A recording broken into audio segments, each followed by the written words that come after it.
Jadi ada la ilaha illallah zikir, ada la ilaha illallah faham. Kalau la ilaha illallah zikir baca 100 kali, 165 kali, 70.000 kali. Yang paling permanen, yang paling abadi itu faham, keyakinan.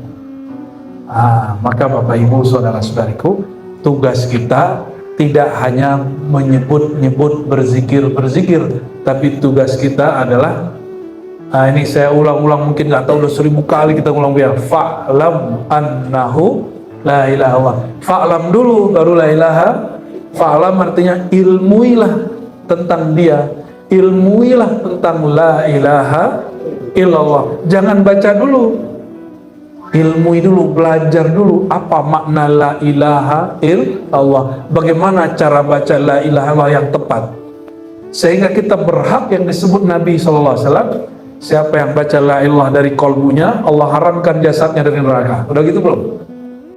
Jika orang membaca zikir la ilaha itu dengan kolbunya, kolbu itu berkait dengan jantung.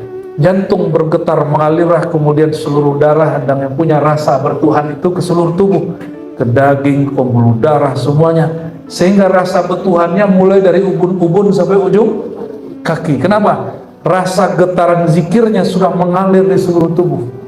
Orang begini sudah nyatu makna la ilaha illallah dari kolbunya, jantungnya, darahnya, dagingnya, tulangnya. Itulah maksud Nabi mengatakan sesungguhnya Allah mengharamkan api neraka menyentuh orang yang baca la ilaha illallah dari dalam kolbunya. Insan kesehatan ini, kalau ada orang sakit dia nyebut nama Allah, ya Allah, ya Allah, itu lumayan itu. Mungkin dia waktu sehatnya nggak ingat Allah itu. Maka malaikat naik. Itu hadis yang sering kita dengar. Apa kata malaikat? Ya Allah, bukankah si fulan sudah berdoa minta disembuhkan, kenapa kau nggak sembuhkan? Apa jawaban Allah? Wahai malaikatku, aku senang mendengarkan keluh kesahnya menyebut namaku. Jadi Allah itu senang kalau kita manja-manja. Gimana? Setiap hari dengar orang begitu nggak di sini? Aduh, ya gitu ya. Siapa yang tidak ingat saat ada nikmat, maka Allah akan ingatkan dia saat nikmat dicabut. Orang sehat itu nggak sadar dia sehat. Kapan dia sadar sehat? Kalau sudah jatuh sakit. Bagaimana cara kalau punya ilmu pendapat tidak merasa dirinya berilmu? Kalau beramal tidak merasa dirinya paling soleh beramal. Jika bantu orang tidak merasa dirinya orang yang berjasa. Ini ingat-ingat untuk semua. Ciri-ciri amal kita diterima, jasa kita diterima, kita tidak merasa berjasa. Kita cuma mengatakan begini, ya Allah, ini titipanmu, aku kembalikan kepada hamba-hambamu. Dan terima kasih ya Allah, engkau telah jadikan aku orang yang engkau pilih menjadi penyalur rezekimu. Dan saya sampaikan Bapak Ibu, jadi kekasih Allah, wali Allah nggak mesti jadi kiai, nggak mesti jadi abuya, bisa menjadi dokter, bisa jadi saudagar, bisa jadi pengusaha, bisa jadi pegawai. Yang penting apa?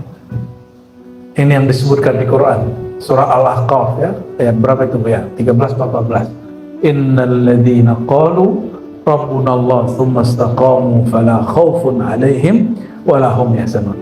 Sesungguhnya orang-orang yang mengatakan Rabb kami Allah. Apa arti Rabb? Yang mengatur, yang menghidupkan, yang memberi rezeki, yang memberi sakit, yang menyembuhkan sakit. Itu arti Rabb. Dia ridho kepada Allah. Sudah ridho belum bertuhan? Nah, apa ciri-ciri orang ridho? Ciri-ciri orang ridho, istiwa'u an-naf'i wad-darri. Sama aja, lagi dapat manfaat ataupun sedang susah, lagi senang susah, rasa hatinya bergantung kepada Allah nggak berubah. Rasa hatinya terhubung kepada Allah tidak berubah. Karena Allah menyebut dirinya an-nafi' ad-dar, yang memberi manfaat Allah, yang memberi mudarat juga Allah. Maka manfaat dan mudarat itu bukan karena itu manfaat atau karena itu mudarat. Allah cuma ingin uji. Jika engkau tidak ingat aku dalam senang, cek dulu, engkau masih ingat aku nggak dalam susah? Kalau dalam senang nggak ingat, Allah tegur saat susah. Udah susah nggak ingat juga, baru disebut kolbunya mati.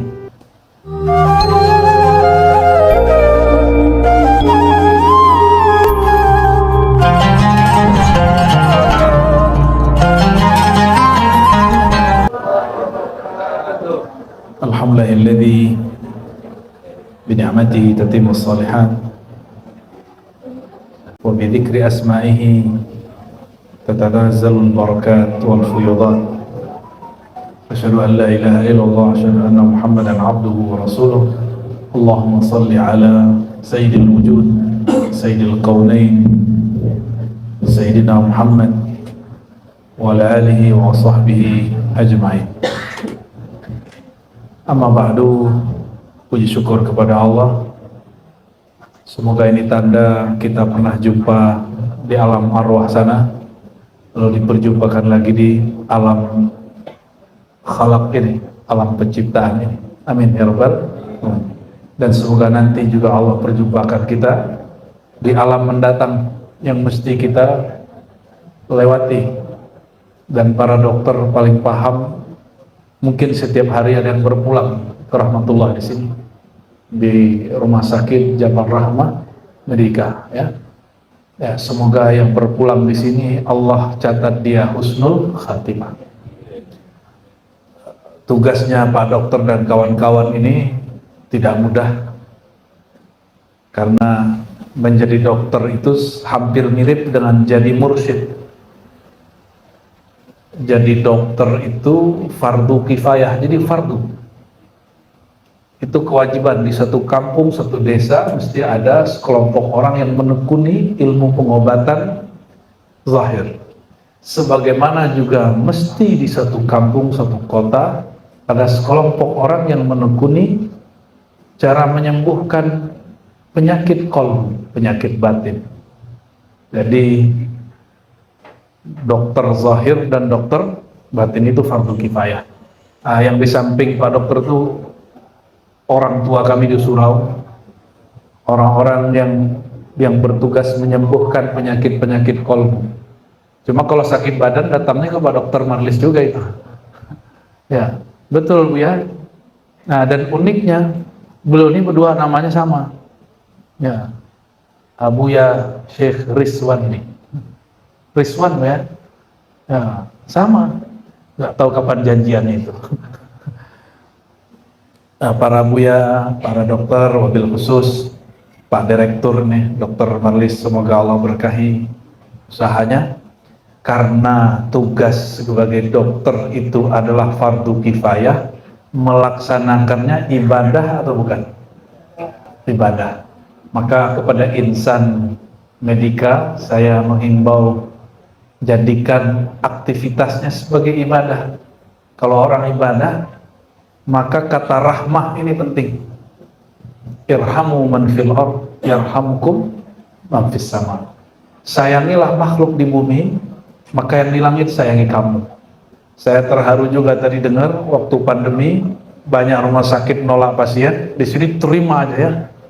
Makanya rumah sakit ini langsung diberkahi Allah, karena nggak nolak-nolak pasien. Kalau pasien datang jangan tanya dulu bisa bayar apa enggak, masukin aja dulu. Ya, kenapa? Ini fardu kifayah. Masuk sama kayak kami ini. Saya kalau lagi ngasih training ke insan penyalur zakat, yang kita sebut amil zakat. Ini amil zakat ini bukan kayak di kampung-kampung, kan. Amil zakat itu seperti pekerja profesional. Mereka digaji seperti orang-orang karyawan. Ya, kita sampaikan kepada mereka hal yang sama. Ya, kalau ada orang kena musibah, ditanya dulu nggak agamanya, langsung dibantu. Ya, ini dari Lampung nih, Pak Dokter nih, ya, Pak Haji Ibrahim nih. Aslinya lagi suluk, ya, ternyata suluknya di perjalanan. Suluk itu khalwat Pak Haji. Jadi ada khalwat fil jalwah. Jadi kolbu tetap kepada Allah meskipun dalam keramaian. Orang-orang yang kita obrolin barusan ini, para dokter, para mursyid itu nggak pernah sepi. Jadi yang datang ke beliau ini nggak hanya nanyain masalah ya ke Buya ini, nggak hanya urusan-urusan kolbu, kadang lagi ada utang, nanyanya ke Buya, minta doa ya.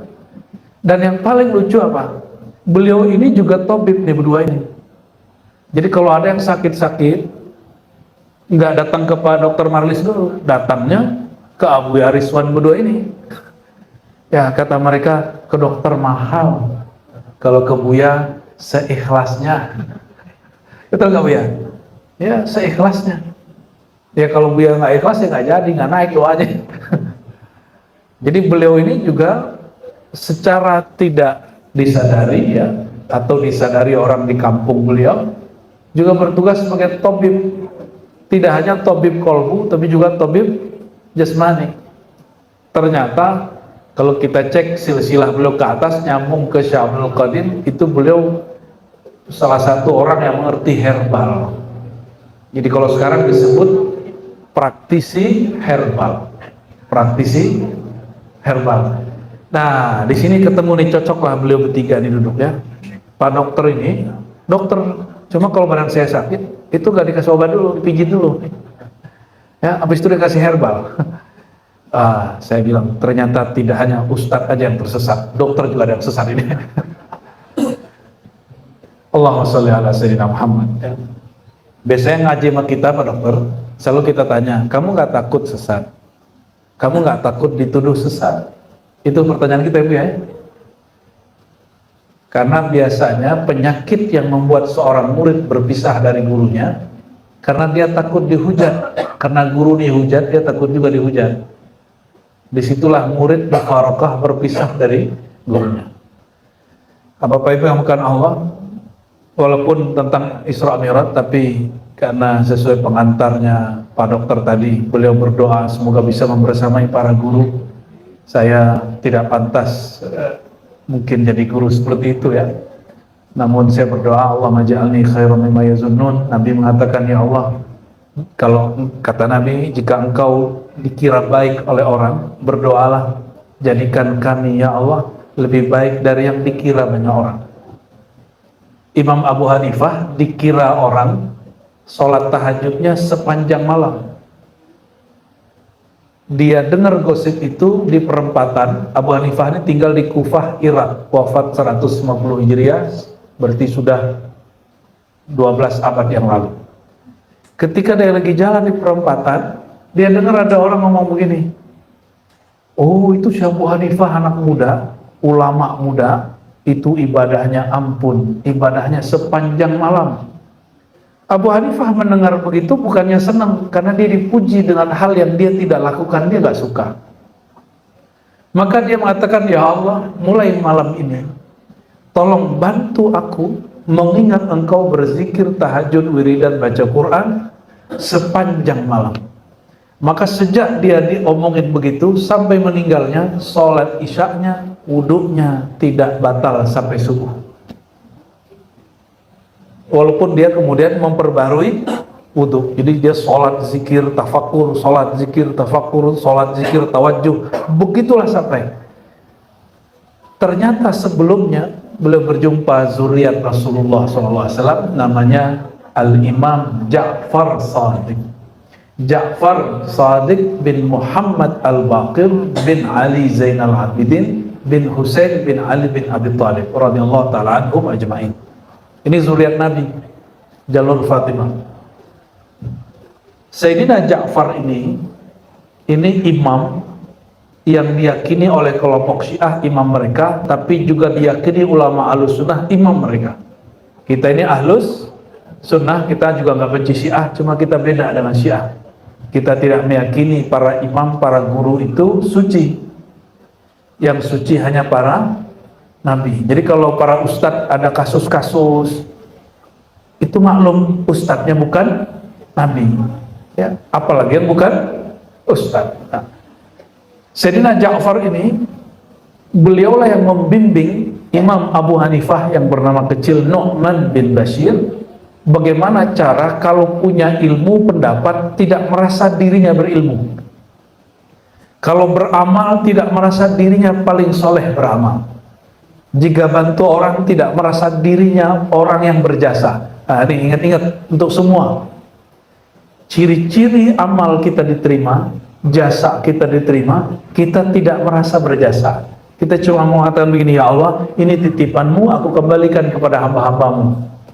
Dan terima kasih ya Allah, engkau telah jadikan aku orang yang engkau pilih menjadi penyalur rezekimu. Nah, jadi apalagi di sini dokter-dokter ya, insan medika ini, kalau ada orang sembuh di tangan kita, bukan kita yang menyembuhkan. Sepakat? Ya, sepakat ya?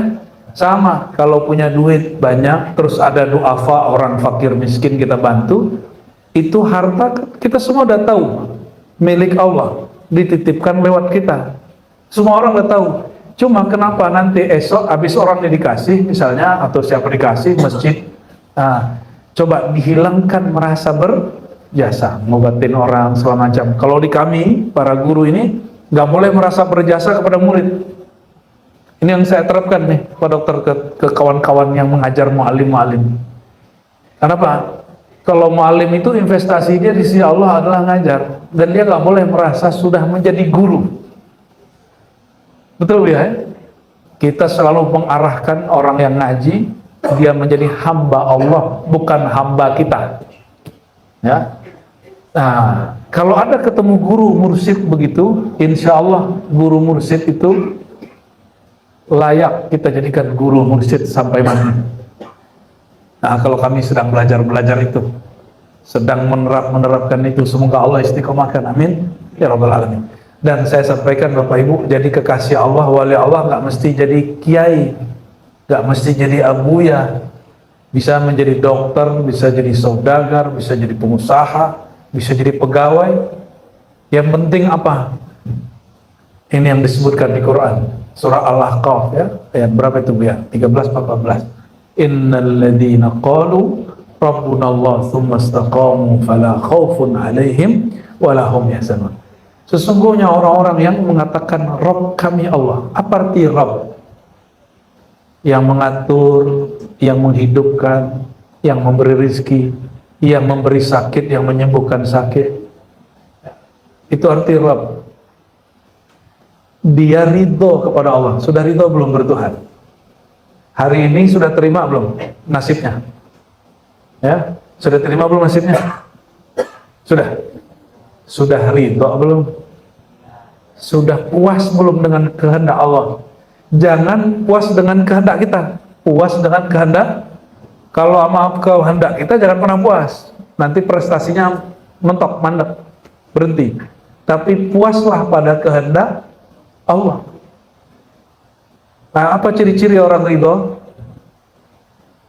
Ciri-ciri orang ridho, istiwa'u an-naf'i wad-darri.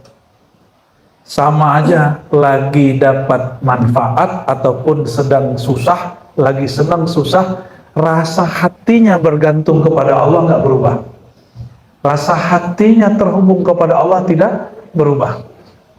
Karena Allah menyebut dirinya an-nafi' ad-dar, yang memberi manfaat Allah, yang memberi mudarat juga Allah. Maka manfaat dan mudarat itu bukan karena itu manfaat atau karena itu mudarat. Allah cuma ingin uji. Jika engkau tidak ingat aku dalam senang, cek dulu, engkau masih ingat aku nggak dalam susah. Kalau dalam senang nggak ingat, Allah tegur saat susah. Udah susah nggak ingat juga, baru disebut kolbunya mati. Baru disebut, coba yang insan kesehatan ini, kalau ada orang sakit dia nyebut nama Allah gak? Ya Allah, ya Allah, itu lumayan itu. Mungkin dia waktu sehatnya nggak ingat Allah itu. Maka malaikat naik. Itu hadis yang sering kita dengar. Apa kata malaikat? Ya Allah, bukankah si fulan sudah berdoa minta disembuhkan? Kenapa kau nggak sembuhkan? Apa jawaban Allah? Wahai malaikatku, aku senang mendengarkan keluh kesahnya menyebut namaku. Jadi Allah itu senang kalau kita manja-manja. Gimana? Setiap hari dengar orang begitu nggak di sini? Aduh, ya gitu ya. Itu dibimbing pelan-pelan. Jangan norak, pilih pelan-pelan. Ya. Kalau orang kesehatan itu paling cepat diterima oleh orang sedang sakit, ngelain ustadz itu. Jadi Pak Dokter ini bisa menggantikan tugas kami. Kalau lagi ada orang sakit, ustadz belum tentu dengar. Yang didengar siapa? Dokter. Jadi kalau ada orang sakit, oh tenang, ini gampang gitu. Ntar juga beres. Kalau saya ngomong gitu, kamu sok tahu. Kamu kan dokter, bukan dokter, gitu. Nggak nyambung. Yang lucunya dosen kita dokter, ada orang sakit datang ke rumah, ternyata orang itu salah paham. Dokter itu S3 Pak. Kalau dokter nyuntik otak. Ya kayak Bu Aldom ini nyuntik otak orang gini, gambar-gambar isi kepala orang. Kalau Pak Dokter nyuntik badan, itu beda. Nah, orang-orang yang setiap hari dia mengalami senang atau susah, apakah senangnya mengingatkan dia kepada Allah, atau dia ingatnya kalau susah? Saya mau tanya nih, sholatnya kalau bisa nangis, pas lagi senang atau pas lagi susah? Ya udah, berarti dia kasih susah tiap hari ya, biar sholatnya khusyuk. Mau begitu? Jangan. Coba tadi kita kan ada orang akad nikah, itu ada yang nangis. Padahal akad nikah itu indah. Berarti tangis itu tidak selalu sedih. Ada namanya tangis bahagia. Ya, ada tangis bahagia. Yang pergi umroh pertama kali nangis nggak ngeliat Ka'bah, itu sedih apa bahagia? Bahagia. Jadi nangis itu nggak mesti orangnya lagi bokeh ya. Maksud saya apa Bapak Ibu? Kita ini bisa ingat Allah lagi senang. Gimana caranya?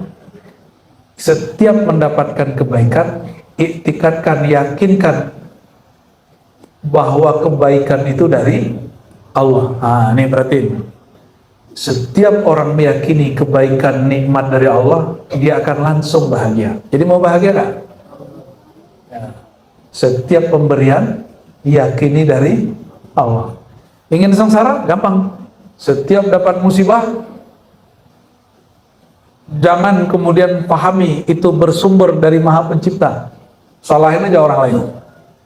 Salahin sianu, nanti jadi hidupnya akan tambah rusuh. Oleh karenanya Imam Mu'taillah As-Sakandari, ini sering kita baca nih Hikam, ya. Siapa yang tidak ingat saat ada nikmat, maka Allah akan ingatkan dia saat nikmat dicabut.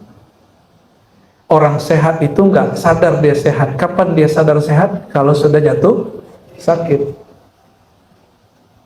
Nah, dalam hadis yang sering juga kita baca, ni'matani maghbudun fihima katsirun minan nas, hadis Sahih Bukhari. Dua nikmat yang orang sering lalai. Nah, ini kita semua sering lalai. Apa itu? As-sihah wal faragh. Sehat dan waktu luang. Kita ini kayak sibuk, ternyata sibuk main handphone. Main handphone ini gak haram Pak, boleh.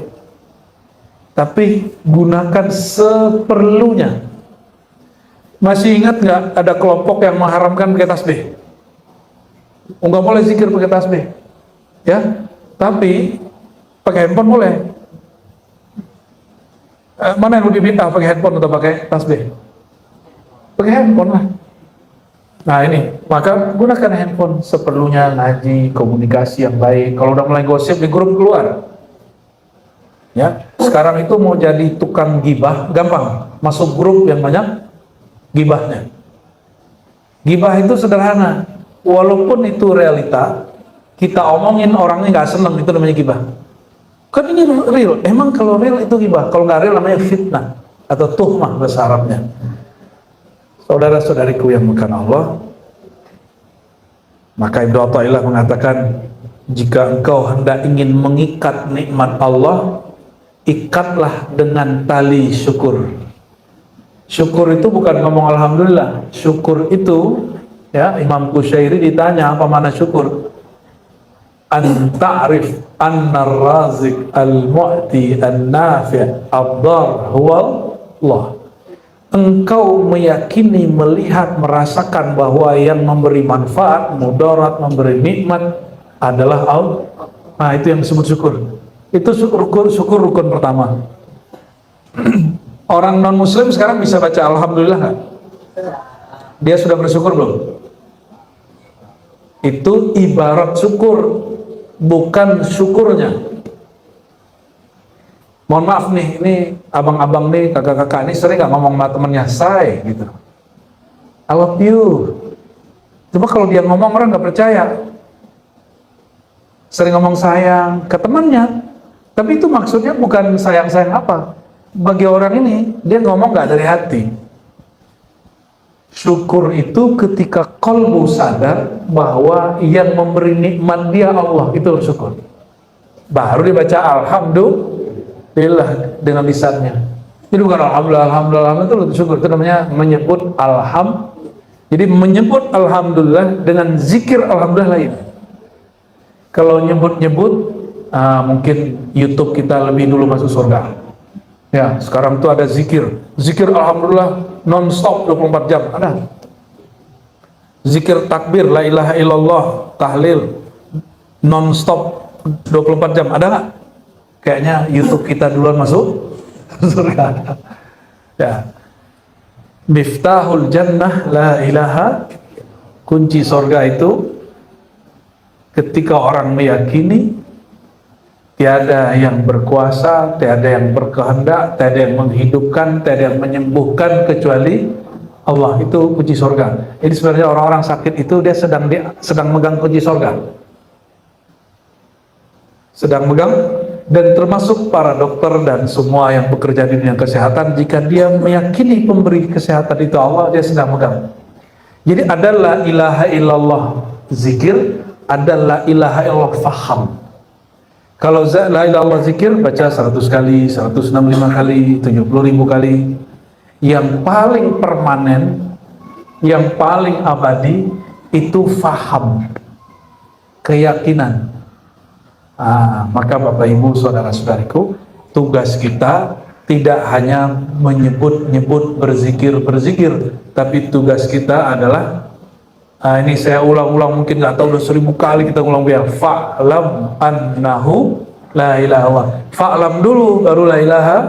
Fa'lam artinya ilmuilah tentang dia, ilmuilah tentang la ilaha illallah. Jangan baca dulu, ilmui dulu, belajar dulu apa makna la ilaha illallah, bagaimana cara baca la ilaha illallah yang tepat, sehingga kita berhak yang disebut Nabi SAW. Siapa yang baca la ilah dari kolbunya, Allah haramkan jasadnya dari neraka. Udah gitu belum? Nah, oleh Imam As-Sanusi dan Ad-Dusuki, apa kata beliau? Jika orang membaca zikir la ilallah itu dengan kolbunya, kolbu itu berkait dengan jantung. Jantung bergetar, mengalirlah kemudian seluruh darah dan yang punya rasa bertuhan itu ke seluruh tubuh, ke daging, pembuluh darah, semuanya. Sehingga rasa bertuhannya mulai dari ubun-ubun sampai ujung kaki. Kenapa? Rasa getaran zikirnya sudah mengalir di seluruh tubuh. Orang begini sudah nyatu makna la ilaha illallah dari kolbunya, jantungnya, darahnya, dagingnya, tulangnya. Itulah maksud Nabi mengatakan sesungguhnya Allah mengharamkan api neraka menyentuh orang yang baca la ilaha illallah dari dalam kolbunya. Nah, inilah yang disebut di Quran tadi, innalladzina qalu rabbuna Allah, sesungguhnya orang yang berkata Rabb kami Allah dengan kolbunya. Dengan apa? Summastaqamu, nggak cukup yakin, nggak cukup paham. Ini banyak orang ini sudah cukup paham, habis itu udah nggak sholat, udah paham, habis itu udah nggak mau lagi beribadah. Nggak cukup. Ada kalimat summastaqamu, lalu mereka istiqomah menjalankan syariat, hukum-hukum Allah. Maka kita doanya apa ya? Allahumma inna nas'aluka al-istiqamah ala syariatil gharra wa tariqatil bayda. Ya Allah, berilah kami ya at-taubat. Allahumma inna nas'aluka at-taubata, terimalah taubat kami dan anugerahi kami al-istiqamah, usaha yang terus-menerus untuk tegar menjalankan ajaran syariat Nabi Muhammad SAW dan menjalani thariqah orang-orang yang mengikuti Sayyidina Muhammad SAW. Itu doanya. Apa kemudian janji Allah di ujung ayat? Fala khaufun alaihim wala hum yahzanun. Ingin bahagia? Nggak ingin ada was-was hidupnya? Mikirin masa depan? Pengen? Coba lakukan doa ini. Mantapkan rasa bertuhan, istiqomahkan menjalankan syariat, maka la khaufun, tidak ada gelisah, tidak ada lagi rasa sedih di dalam diri. Dan bahkan dijamin di ayat setelahnya, ulaika ashabul jannah, mereka sudah dicap sebagai ahli surga, khalidina fiha, selama-lamanya, ya, jazaa'an bima kanu ya'malun, sebagai reward, rasa Allah memberi apresiasi karena mereka sudah berpaham dengan baik dan istiqomah. Oleh karena itu, Pak Dokter dan kawan-kawan baik yang bekerja di dunia kedokteran ataupun yang tamu dari luar dan kawan-kawan rombongan, ilmu kita nggak tinggi-tinggi amat. Yang penting ilmu kita menghantarkan kepada rasa bertuhan. Ya, rasa apa? Rasa bertuhan. Allahnya tidak pernah jauh, tapi rasa kepada Allahnya mungkin masih jauh. Benar gak? Allah sudah tahu belum nasib kita hari ini, esok, dan lusa? Terus kenapa gelisah? Ya? Kenapa kepikiran? Ya, itu bukan untuk difikirkan, ya, bukan untuk difikirkan. Ya, takdir itu untuk dijalani. Kalau mau dipikirin, yang diobjekkan objek-objek pikiran. Barangkali itu Bapak Ibu. Semoga dua hal tadi, rasa bertuhan, ilmu bertuhan, disebut juga ma'rifatullah, lalu usahanya disebut istiqomah. Istiqomah ini ujungnya belajar tentang ilmu qalbu dan belajar ilmu syariat. Insya Allah menghilangkan rasa galau, menghilangkan rasa keluh kesah, dan dipastikan masuk surga. Ya, amin ya rabbal alamin. Oh, nanti ada yang ngomong tuh ya, oh saya nggak perlu surga, saya langsung ketemu Allah aja. Loh, ketemu Allah itu di surga, bro. Ya, kita ini rindu surga bukan karena surga kawin-kawin sama bidadari. Di sini aja kawinnya. Kita rindu surga karena di surga itu jumpa dengan Allah. Kalau nggak itu kita nggak rindu sama surga. Untuk apa juga masuk surga nggak ketemu yang punya. Ya, wallahu a'lam bishawab. Barangkali itu Pak Dokter. Ya, saya kalau ceramah walaupun capek hilang capeknya. Yang capek itu yang dengerin. Ya, ya. Karena setelah ini kami ada agenda lagi ke Pimpeh. Ya, tapi sebelum jam 2:30 masih ada 10 menit. Ya. Ada yang mau ditanya dulu 10 menit? Kayaknya udah kenyang ya. Udah ahli surga semua nih kayaknya nih. Kabar gembiranya, nama kita ada di surga. Tapi kabar buruknya, nama kalian juga ada di neraka. Nggak pakai kita, kalian. Nah, masalahnya nama mana nanti yang dihapus nih, yang di surga apa yang di neraka? Pak Dokter ada pertanyaan? Silakan. Ya, khususon dah. Apa pertanyaannya?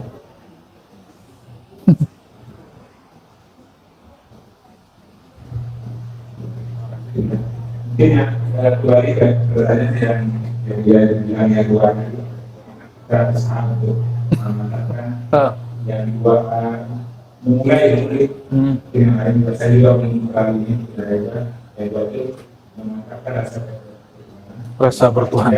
Menjalankan Ya, istiqomah. Oh, ini langsung ke poin nih. Pak Dokter tadi menghantarkan bab istiqomah, saya ngaji ayat istiqomah, ini dibalas lagi. Baik. Bagaimana cara memantapkan rasa bertuhan? Ini hati-hati Bapak Ibu, rasa bertuhan itu akan batil atau bahasa orang ahli akidah itu sesat. Saya menghindari istilah itu, walaupun kadang-kadang keceplosan juga. Rasa itu akan cacat kalau tidak berdasarkan ilmu ma'rifatullah. Oleh karenanya sebelum baca la ilaha illallah perintahnya fa'lam. Dan ini perintah, al-aslu fil amri lil wujub, pada dasarnya perintah itu wajib. Berarti belajar makna paham la ilaha illallah hukumnya wajib. Nah, orang bungo udah belajar begitu belum? Cari guru. Cari guru yang mengajarkan hakikat la ilaha, bukan hanya mengurai bahasa Arabnya, tapi dia mengurai sampai kepada cara menumbuhkan rasa kepada Tuhan. Ilmu itu, lalu yang kedua kan Pak Dokter sudah mulai talqin. Nah, talqin, ambil talqin. Apa yang disebut talqin? Talqin itu belajar bimbingan la ilaha illallah dari zahir lisan, dilatih supaya masuk ke dalam qalbu. Waktu talqin ada rasa bergetar nggak Pak Dokter? Itu getaran nggak akan hilang sampai mati, kecuali Pak Dokter inkar dengan ilmu ini. Itu yang disebut di Quran, idza dzukirallah, jika disebut nama Allah bergetar qalbunya, dan itu mustahil tanpa talqin zikir. Jadi talqin itu guru membacakan, nanti murid ngikutin, ya, bukan baca dengar dari YouTube terus ikutin, enggak, beda. Mesti ketemu zahir, ketemu fisik. Nggak bisa belajar zikir lewat sosial media. Jadi kalau fa'lam, ketahuilah, carilah orang yang tahu. Fas'alu ahlan dzikri, cari orang yang tahu itu, lalu belajar darinya. Kalau ngikutin surat Al-Fajr, fadkhuli fi ibadi, bergabunglah, masuklah ke dalam golongan hamba-hambaku. Kenapa? Allah itu ngomong gini, hadis qudsi dan hadis Nabi, ta'isa abdud dinar, akan lelah pemburu duit, hatinya lelah, badannya lelah. Di sini kan nggak macet ya, saya kangen sama macet ini.